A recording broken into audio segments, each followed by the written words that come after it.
Hello friends, नमस्कार। स्वागत है आपका YouTube channel India Dheeraj Singh में। शेयर बाजार में बड़ी हलचल है दोस्तों। वेदांता की जो डिलिस्टिंग थी दोस्तों वो हो नहीं पाई, एक तरह से फेल हो गई है। इस शेयर का भाव लगभग आज जो है 20% लुढ़क गया। पिछले कुछ महीनों से एक तरह से जो रिटेलर्स थे ज़्यादातर, जिन्होंने 120, 130, 140 में लिया था, अपने आप को एक तरह से ठगा हुआ महसूस कर रहे थे। बट ये कि ऊंचे भाव में अब जिन्होंने अभी लिया है तो ऊंचे भाव में डिलिस्टिंग होगी करके वो एक तरह से फंसा हुआ महसूस कर रहे होंगे। अभी तो लगभग 96 के आसपास भाव आ गया है। तो इसकी बात करते हैं, कुछ चर्चा करते हैं इसकी और डिस्कस करते हैं वेदांता की आने वाले दिनों में किस तरह से कारोबार कर सकता है, डिलिस्टिंग का इफेक्ट और इम्पैक्ट क्या पड़ सकता है कंपनी के ऊपर, शेयर के भाव के ऊपर। जैसे कि आज आपने देख लिया कि 20% की बड़ी गिरावट आई है। कंपनी एक तरह से ठीक है, बट ये है कि अब डिलिस्ट हो रही थी और अपना डेप्थ था प्लस जो मार्केट का भाव था इसका काफ़ी 100 रुपये से नीचे की तरफ कारोबार कर रहा था, 96 के आसपास आ गया।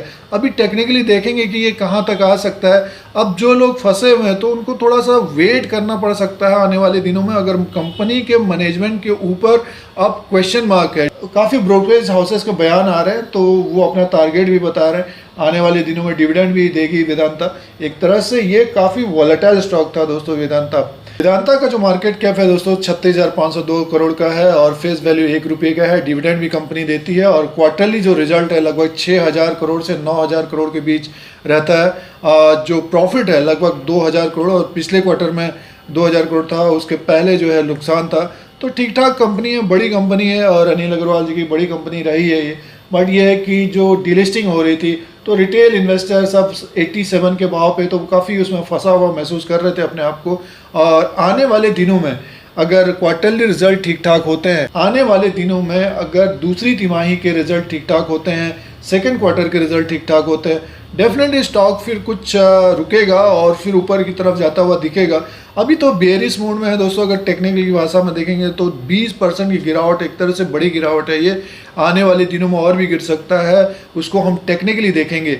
तो आगे क्या हो सकता है उसकी बात करेंगे और खरीदारी कहाँ पे बनती है। कि 87 के आसपास था ये, तो बताने की कोशिश थी। जैसे जैसे ऊपर की तरफ जाता है तो आप निकलने की कोशिश करिए। ये ना सोचिए कि डिलिस्टिंग 200 में हो जाएगी, 250 में हो जाएगी, 150 में हो जाएगी, क्योंकि ये इसमें इनकी हिस्सेदारी लगभग 50% की थी।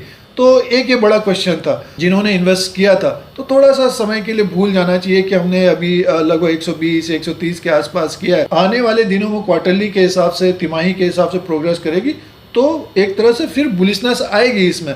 बट अभी देखते हैं कि किस तरह से ये कारोबार कर सकता है आने वाले दिनों में, कहाँ तक ये आ सकता है, उसका टेक्निकली चार्ट देखते हैं दोस्तों। ये वेदांता लिमिटेड का चार्ट लगा हुआ है। जो कैंडल्स हैं वो है मंथली कैंडल्स हैं और जो अक्टूबर के मंथ में इसने कारोबार किया अभी तक। अब डिलिस्टिंग तो फेल हो गई है, अब आगे की बात करते हैं और टेक्निकली देखते हैं कि किस तरह का रह सकता है ये। देखिए, ये एक तरह से हम देखते हैं तो लगभग 138 रुपया में इसने ओपन किया है, 140 रुपया हाई बनाया। लो जो है 94 रुपये 40 पैसा है, क्लोजिंग 96 रुपया 65 पैसा। यानी में से एक बेरिश कैंडल बन गया दोस्तों ये अक्टूबर के मंथ में। अब जो लगातार ये 6 मंथ तक 1 2 3 4 5 6 मंथ तक बढ़ा था ये। एक तरह से हम देखें तो अक्टूबर का हाफ में ही देखिए सारा कुछ इसने ले लिया है, वापस ले लिया। जो 87 का भाव रखा गया था तो वहाँ पे एक तरह से बताने की कोशिश थी कि जब ये ऊपर की तरफ, क्योंकि बोली ऊपर की तरफ लगाते तो लगभग 120 130 तक जाने की उम्मीद थी। तो वहाँ पे जितने भी इन्वेस्टर्स फंसे हुए थे एक तरह से निकलने की कोशिश करनी चाहिए, या फिर अगर डिलिस्टिंग हो जाती तो उसके अनुसार बोली कर सकते थे। बट ये कि 50% की शेयर होल्डिंग थी तो उसके अनुसार थोड़ा सा अब जो बड़े निवेशक हैं तो उन्होंने ऊपर की बोली लगाई, ऊपरी भाव पे बोली लगाई, ऊपरी प्राइस पे बोली लगाई, तो उसकी वजह से फेल हो गई दोस्तों। अब ये है कि जो गिरावट है, जैसे देखिए ये कैंडल तो यहाँ तक तो एक तरह से हम देखते हैं पूरा साफ हो गया। अब इस कैंडल की बात है तो इसका जो सपोर्ट होगा एक तरह से 77 के आसपास होगा। अगर ये 80 से 77 रुपये के आसपास सपोर्ट लेके ऊपर की तरफ कारोबार नहीं करता है तो डेफिनेटली मान के चलिए फिर ये अपना जो ये यहाँ से 62 के आसपास है वहाँ तक आने की कोशिश कर सकता है दोस्तों। एक तरह से ये मार्च में जो गिरावट हुई थी तो लगभग 60 रुपये के आसपास था। जब ये 60 और 65 के आसपास था तो बताने की कोशिश थी आने वाले दिनों में ये 100 तक जाता हुआ दिख सकता है। पर बट बीच में वो खबर आ गई कि 87 का भाव रहेगा, डिलिस्ट हो जाएगा, तो फिर ये एक तरह से उसी के आसपास कारोबार कर रहा था, वहाँ से मैं धीरे धीरे ऊपर की तरफ गया। तो काफ़ी इसमें ट्रेडर निकल भी गए, जो निवेशक थे वो भी निकल गए, जो फंसे हुए थे तो वो इंतज़ार कर रहे थे 140 130 के कब चला जाए तो उसके अनुसार हम निकले। बट हुआ ये कि फिर मेन स्ट्रीम मीडिया में भी और तमाम खबरें आने लग गई कि 200 का भाव मिलने जा रहा है, 250 का भाव मिलने जा रहा है। तो उसमें थोड़े से जो नए निवेशक हैं या फिर कहिए थोड़ा सा मीन्स लालच भी आ गया कि हम ऊपर के भाव में बोली लगाएंगे, हमको मिल जाएगा, तो एक तरह से वो फंस गए होंगे।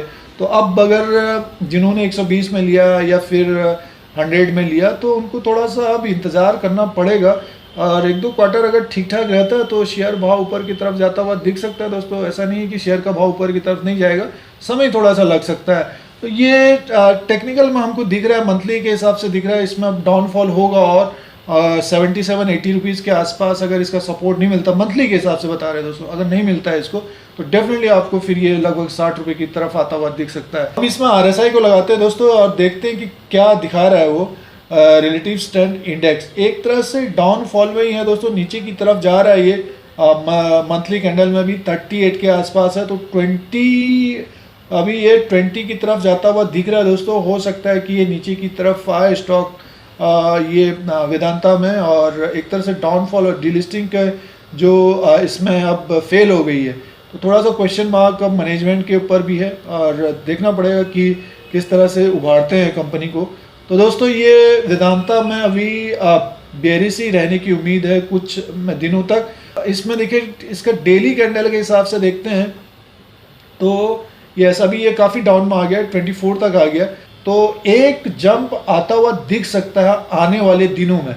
जैसे एक जंप ऊपर की तरफ आएगा फिर नीचे की तरफ आएगा, तो इस तरह का हो सकता है। ये डेली कैंडल के हिसाब से दोस्तों RSI जो है ये डेली के हिसाब से। और वेदांता में अगर आपको ट्रेड करना है तो लगभग इसको 1 महीना दीजिए, किस तरह से कारोबार कर रहा है उसके अनुसार ट्रेड करने की कोशिश करनी चाहिए दोस्तों। जब तक गिरावट हो रही है तब तक इसको अवॉइड करना चाहिए, और एक तरह से अगर आप वॉलेटाइल में कारोबार करेंगे तो उसमें फंस भी सकते हैं। तो इसमें ये करना चाहिए कि अगर सेटल हो जाए एक जगह तो उसके बाद इसमें कारोबार करने की कोशिश करनी चाहिए। तो ये वेदांता का अपडेट था दोस्तों, और एक तरह से हम देखते हैं तो निवेशकों को निराशा हाल लगी है डीलिस्टिंग में, और कंपनी को भी ऊपर के भाव पे नहीं बेच पाए। अब ये आने वाले दिनों में किस तरह की चाल रहेगी, तो ये एक बताने की कोशिश थी। टेक्निकली शेयर एक तरह से काफ़ी टूटा है और भयंकर गिरावट आई है, तो इन्वेस्टमेंट अभी थोड़ा सा इसमें अवॉइड करना चाहिए दोस्तों। तो ये आगे की बात थी